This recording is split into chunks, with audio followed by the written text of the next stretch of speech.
오늘 말씀은 마태복음 7장 13절부터 29절까지입니다. 마태복음 7장 13절부터 29절입니다. 좁은 문으로 들어가라. 멸망으로 인도하는 문은 크고 그 길이 넓어 그리로 들어가는 자가 많고, 생명으로 인도하는 문은 좁고 길이 협착하여 찾는 자가 적음이라. 거짓 선지자들을 삼가라. 양의 옷을 입고 너희에게 나아오나 속에는 노략질하는 일이라. 그들의 열매로 그들을 알지니 가시나무에서 포도를 또는 엉겅퀴에서 무화과를 따겠느냐. 이와 같이 좋은 나무마다 아름다운 열매를 맺고 못된 나무가 나쁜 열매를 맺나니, 좋은 나무가 나쁜 열매를 맺을 수 없고 못된 나무가 아름다운 열매를 맺을 수 없느니라. 아름다운 열매를 맺지 아니하는 나무마다 찍혀 불에 던져지느니라. 이러므로 그들의 열매로 그들을 알리라. 나더러 주여 주여 하는 자마다 다 천국에 들어갈 것이 아니요 다만 하늘에 계신 내 아버지의 뜻대로 행하는 자라야 들어가리라.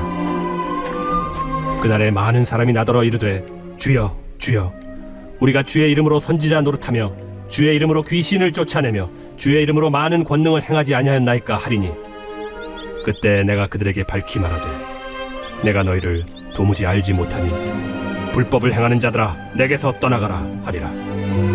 그러므로 누구든지 나의 이 말을 듣고 행하는 자는 그 집을 반석 위에 지은 지혜로운 사람 같으리니, 비가 내리고 창수가 나고 바람이 불어 그 집에 부딪히되 무너지지 아니하나니, 이는 주추를 반석 위에 놓은 까닭이요.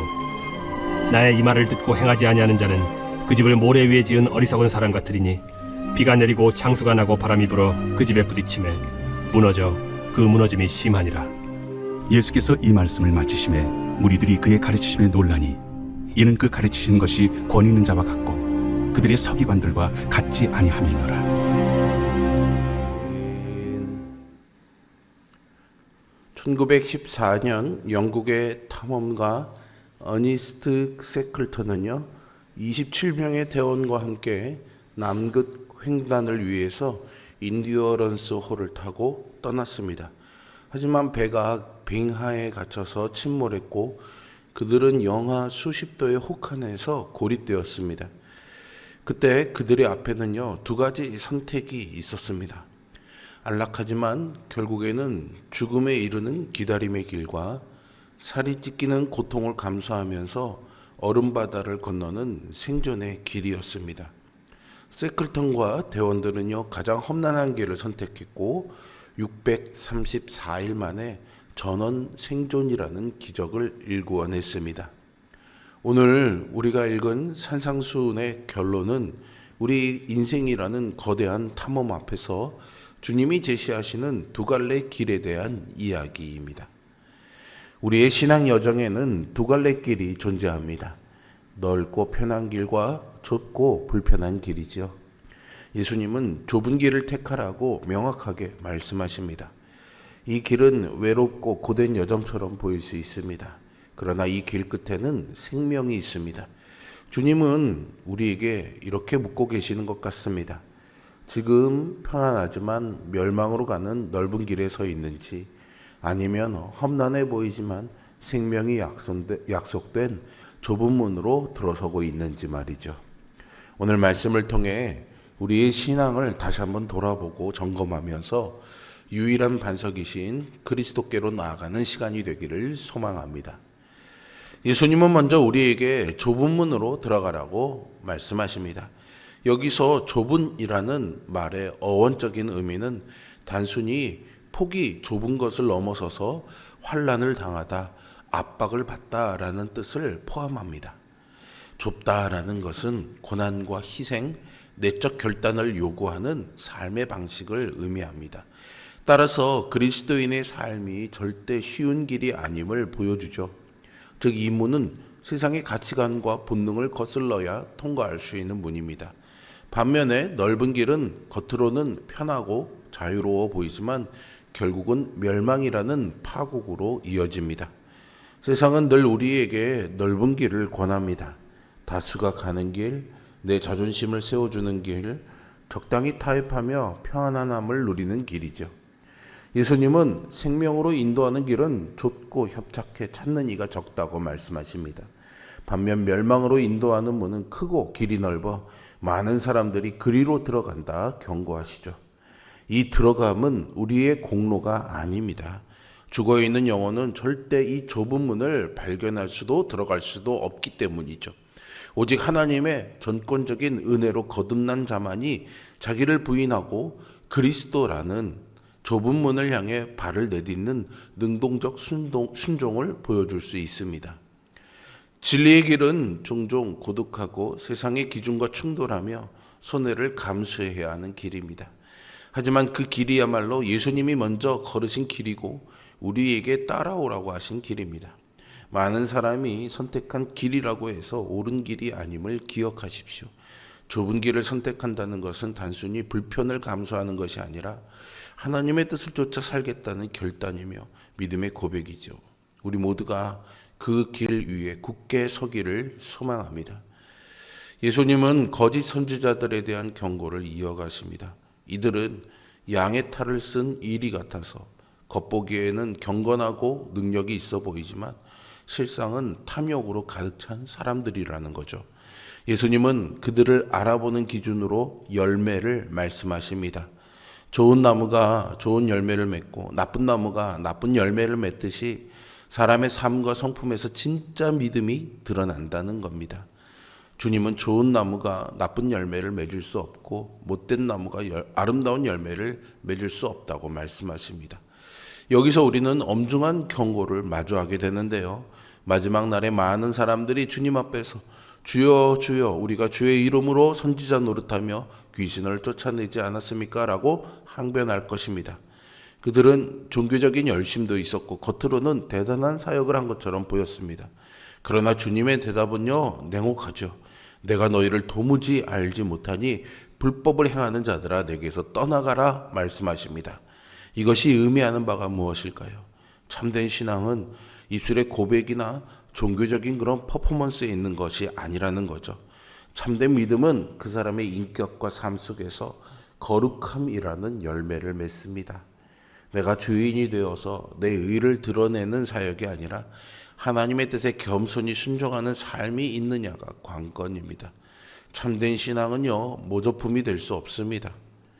뿌리가 그리스도께 박혀있는 좋은 나무만이 성령의 열매를 맺을 수 있습니다. 예수님은 마지막 날 당신을 주라 부르며 선지자 노릇하고 귀신을 쫓아냈던 자들에게 내가 너희를 도무지 알지 못하니 불법을 행하는 자들아 내게서 떠나가라 말씀하실 것입니다. 입술이나 또는 기적 같은 말하는 것과 외적인 현상보다 중요한 것은 하나님의 뜻에 순종하는 삶입니다. 말이 아니라 열매로 믿음을 증명하는 삶이 필요합니다. 여러분, 우리는 어떤 열매를 맺고 있습니까? 주님의 뜻을 따라 순종하며 살아가는 믿음의 열매가 우리의 삶에도 맺힐 수 있기를 간절히 소망하고 축복합니다. 마지막으로 예수님은 신앙의 기초에 관한 비유를 말씀하시면서 두 종류의 집 짓는 자 비유로 말씀을 마무리하시죠. 한 사람은 반석 위에 집을 짓고 다른 한 사람은 모래 위에 집을 지었습니다. 폭우와 홍수가 나자 반석 위에 세운 집은 무너지지 않았고 모래 위에 세운 집은 무너져 버렸습니다. 중요한 것은 평상시에는 두 집의 차이가 전혀 드러나지 않는다는 점입니다. 두 집 모두 겉보기에는 견고하고 아름다워 보일 수 있습니다. 그러나 차이는 위기의 때에 드러나죠. 비가 내리고 창수가 나며 바람이 부는 시련의 날, 모래 위에 세운 집은 그 무너짐이 심각합니다. 여기서 모래는 인간의 철학, 도덕적 행위, 세상적 안락함 등을 의미합니다. 반석은 예수님의 말씀을 듣고 순종하는 삶을 의미합니다. 그러니까 반석 위에 집을 짓는다는 것은 주님의 말씀을 듣고 행하는 것을 의미하는 것이겠죠. 이것은 단순히 윤리적인 실천을 말하는 것이 아닙니다. 내 인생의 모든 하중을 오직 하나님의 말씀과 그분의 약속이라는 기초 위에 올려놓는 것을 의미합니다. 말씀을 듣고 감동받아도 실천하지 않으면 모래 위에 집을 짓는 것과 같습니다. 위기의 순간에 바로 이 신앙의 기초가 드러난다는 거죠.